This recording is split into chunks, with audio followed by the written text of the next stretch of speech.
Arkadaşlar, Min Dota Radyosu'nda konakta bugün radyo ülkede Mevli'yi de geldik gittik. Online konser buluşan bugün saat 4'te Korağız birlikte veriyoruz. Gitarla koşulup. Hürmetli Dota Radyosu hizmetkarlarısını beyranınızdan şıl gönülden tebrik edesizler. Şu şartlarda da siz halkımıza hizmet edesiniz. Şu ve sizge ışlar, birlikte işleriniz nasip olsun. Sizge kişilerine bilek, tabii de şeyler işlerimiz birlikte icraat oluşlar bit. Beyranlar ne okuluş?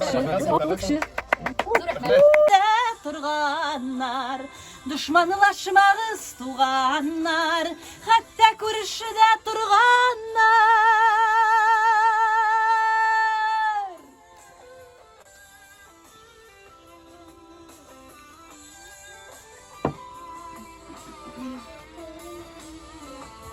Sizde?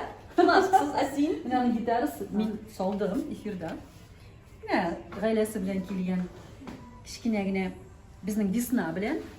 İsming Disna git sening ayman? Siz bulganга dünya motor, biz bulganга dünya motor. Sizning bilen dünya motor, bizning bilen. Çıkmışa. Birinci 15 gün indi bu. Anlarsın, başlar eylene başladı rısını etkende, ide oturup, bala da ide, özümüz de ide. Koytup gittik oğulga, oğulda indi rahat elbette. İşik aldına çıksan da, işler işlep yürsen de, nişektir meşkilesin, saf havada bir nesede özgermegen kebek. Indi mında işler bulgaçtağın kazanımızga koyttuk. Привет! Привет! Привет! Evet. Neşeriz mi? Sen neşeriz? Orada boyunca bu samoizolyatsiya vaqtındayım. Любой kişi tuğanına eylene şulay. Şulay. Aralaşıp Beşiktaş bilen bir tuğanlar eken bek. Şu beyram bilen. Beyram bilen. Tavuk yiyen, keşke. Selam. Selam. Bildi mi?